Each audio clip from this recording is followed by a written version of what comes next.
बच्चों, आप लोगों को बताया गया था कि सन 1800 क्या है 20 में जो है आपको बताऊं कि डेनमार्क के साइंटिस्ट थे ऑरस्टेड, जिन्होंने बताया कि जब किसी चालक तार में जो है विद्युत धारा प्रवाहित होती है तो उसके चारों तरफ चुंबकीय क्षेत्र उत्पन्न हो जाता है।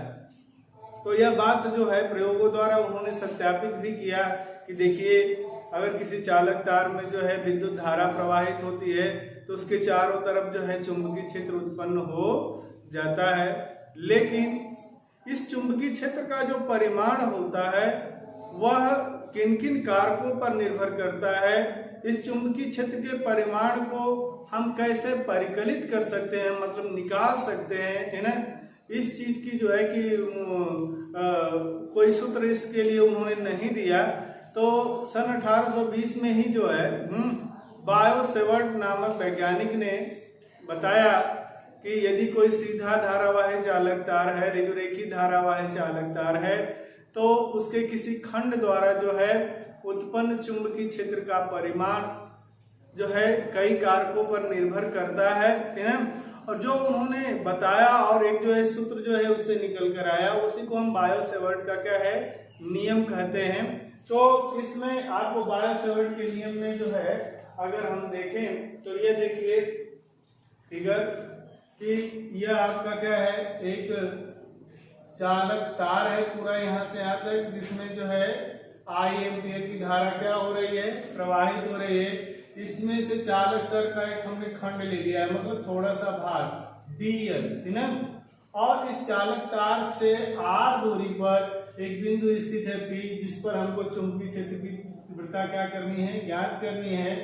चालक तार के खंड और अभिष्ट बिंदु को मिलाने वाली रेखा के बीच का कोण क्या है, थीटा है। जानते हैं चुंबकीय क्षेत्र को या तो क्रॉस से दिखाया जाता है गोले में करके, या जो है कि इस तरह से गोले में करके इस तरह से एक बिंदी दे दी जाती है।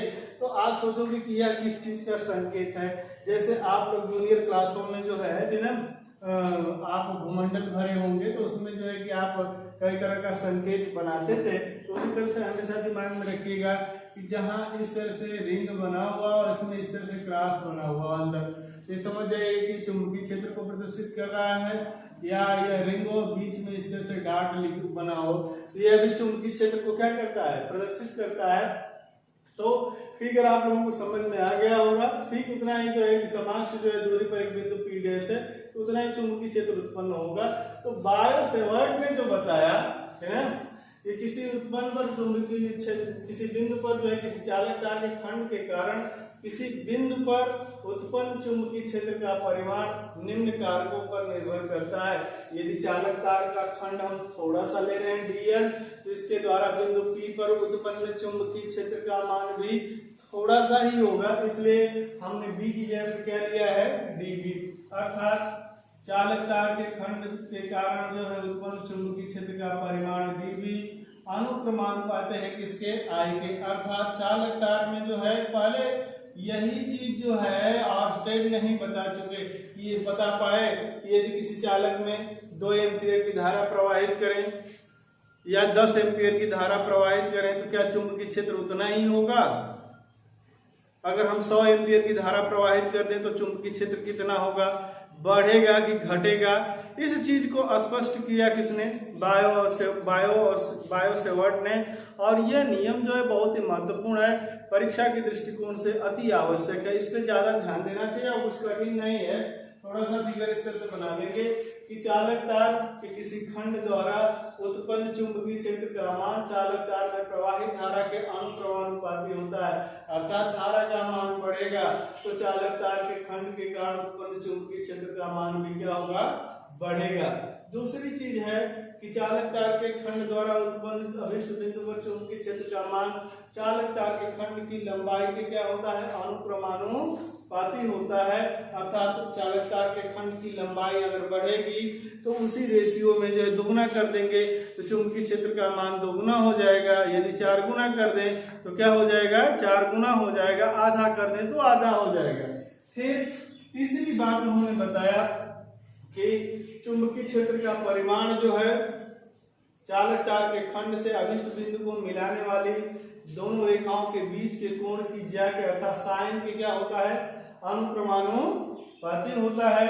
और चौथी बात इन्होंने बताया कि चालक तार के किसी खंड द्वारा उत्पन्न चुंबकीय क्षेत्र का मान जो है वह चालक तार के खंड से अभिष्ट बिंदु की दूरी के वर्ग के क्या होता है, व्युत्क्रमानुपाती होता है। अर्थात दूरी अगर बढ़ेगी तो चुंबकीय क्षेत्र का परिमाण क्या होगा, घटेगा। अगर दूरी घटेगी तो चुंबकीय क्षेत्र का परिमाण क्या होगा, बढ़ेगा। तो यह चीज आप हमेशा दिमाग में रखिएगा कि अगर गौर से देखें तो बायो-सेवर्ट के नियम में जो है, अगर सरसरी निगाह से देखें तो बड़े आराम से लिख सकते हैं कि dv proportionally I, dv proportionally dl, dv proportionally क्या है, sin थीटा, dv इनवर्सली क्या है, r स्क्वायर। तो यदि हम चारों नियमों को एक साथ कंबाइन करें तो जो प्रोपोर्शनली है वो भिन्न के अंश में आता है, इनवर्सली जो है वो भिन्न के क्या है, हर में। तो dv अनुक्रमानुपात है I dl sin थीटा अपन क्या हो गया, r स्क्वायर। जहां dv जो है, या इसको हम हटाएं तो dv बराबर के I dl sin theta upon r square. जहां dv जो है चालक तार के खंड के कारण उत्पन्न अभिष्ट बिंदु पर चुंबकीय क्षेत्र का परिमाण है, k जो है एक नियतांक है, I जो है चालक तार में प्रवाहित धारा है, dl जो है चालक तार के खंड की लंबाई है, और थीटा हमने बताया है कि चालक तार के खंड से अभिष्ट बिंदु को मिलाने वाली रेखा के बीच का क्या है, कोण है। और r जो है चालक तार के खंड से अभिष्ट बिंदु को कहने का मतलब मिलाने वाली रेखा के बीच की क्या है, दूरी है। जहां यह k एक नियतांक है जिसका मान चालक के समीप या चालक किस माध्यम में स्थित है उस पर यह निर्भर करता है। यदि चालक तार वायु अथवा निर्वात में उपस्थित है तो k बराबर होता है म्यू नॉट बटा में क्या है, 4 पाई।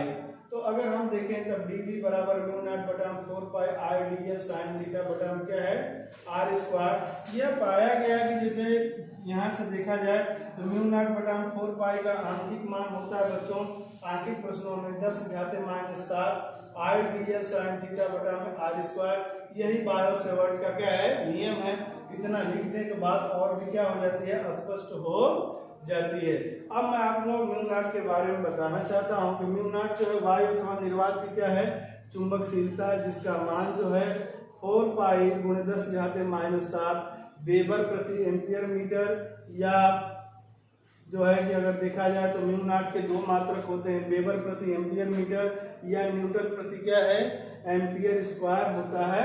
तो ये चीज आप दिमाग में रखिएगा। पूछ देता है कि वायु विकल्पित प्रश्न में कि वायु अथवा निर्वात की जो है चुंबकशीलता का जो है आंशिक मान कितना होता है और इसका मात्रक क्या होता है।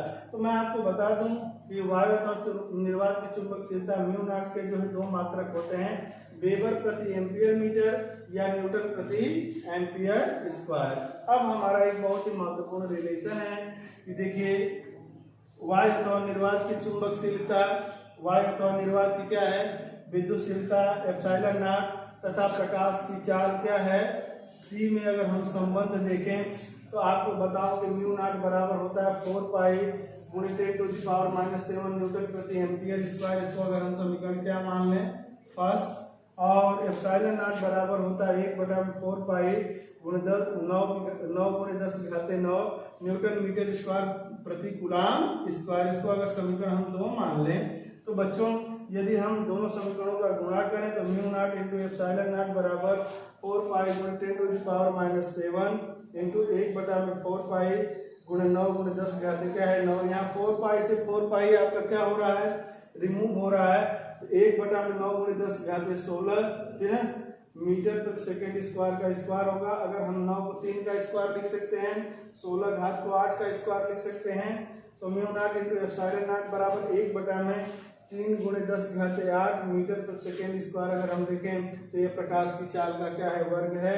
इसकी जगह पे हम क्या रख सकते हैं, सी स्क्वायर, या सी स्क्वायर बराबर 1/म्यू नॉट इंटू एप्सिलॉन नॉट। इसलिए सी बराबर बहुत महत्वपूर्ण रिलेशन है कि 1/√μ नॉट इंटू क्या है, एप्सिलॉन नॉट। अक्सर जो है पूछता है कि प्रकाश की चाल, वायु अथवा निर्वात की जो है चुंबकशीलता और विद्युतशीलता में क्या संबंध है। तो यही बताएंगे कि सी बराबर 1/में करने में म्यू नॉट इंटू क्या है, एप्सिलॉन नॉट।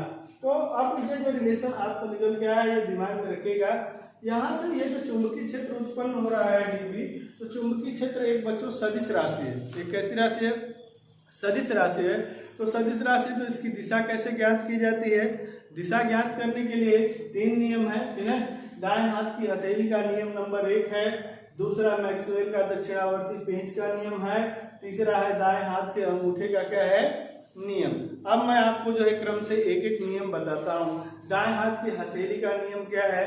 यह बता रहा है कि यदि हम अपने दाएं हाथ की हथेली को इस प्रकार फैलाएं कि अंगूठा चालक में बहने वाली धारा की दिशा को प्रदर्शित करे तथा यह फैली हुई उंगलियां उस बिंदु की ओर संकेत करें जिस बिंदु पर चुंबकीय क्षेत्र की दिशा क्या करनी है, ज्ञात करनी है, तो हथेली के लंबवत धक्का देने की दिशा जो है चुंबकीय क्षेत्र की दिशा को क्या करेगी, प्रदर्शित करेगी। यह बहुत ही महत्वपूर्ण नियम है दाएं हाथ की हथेली का नियम नंबर 1। दूसरा है मैक्सवेल का दक्षिणावर्ती पेंच का नियम। पेंच को अंग्रेजी में कहते हैं स्क्रू, CREW, ठीक है। स्क्रू माने क्या होता है? पेंच। तो पेचकस से पेंच को कसा जाता है। तो पेंच की जो नोक होती है, यदि हम अपने दाएं हाथ में पेच को कसते समय पेचकस को इस प्रकार पकड़ें कि पेच की नोक धारा की दिशा में आगे बढ़े, तो अंगूठा जो है पेच को कसने के लिए जिस दिशा में घूमेगा वही चुंबकीय बल रेखाओं की दिशा को क्या करेगा, प्रदर्शित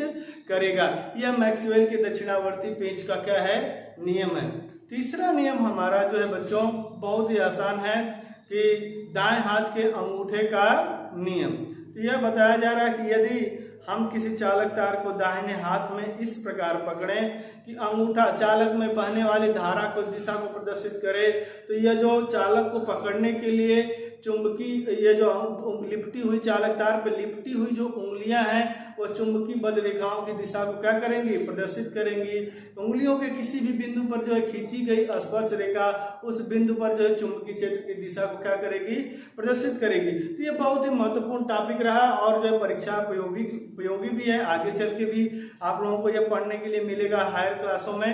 तो आप लोग जो है इस नियम को आसानी से देखिएगा और जो है कि अच्छे से जो है याद करने का प्रयास कीजिएगा।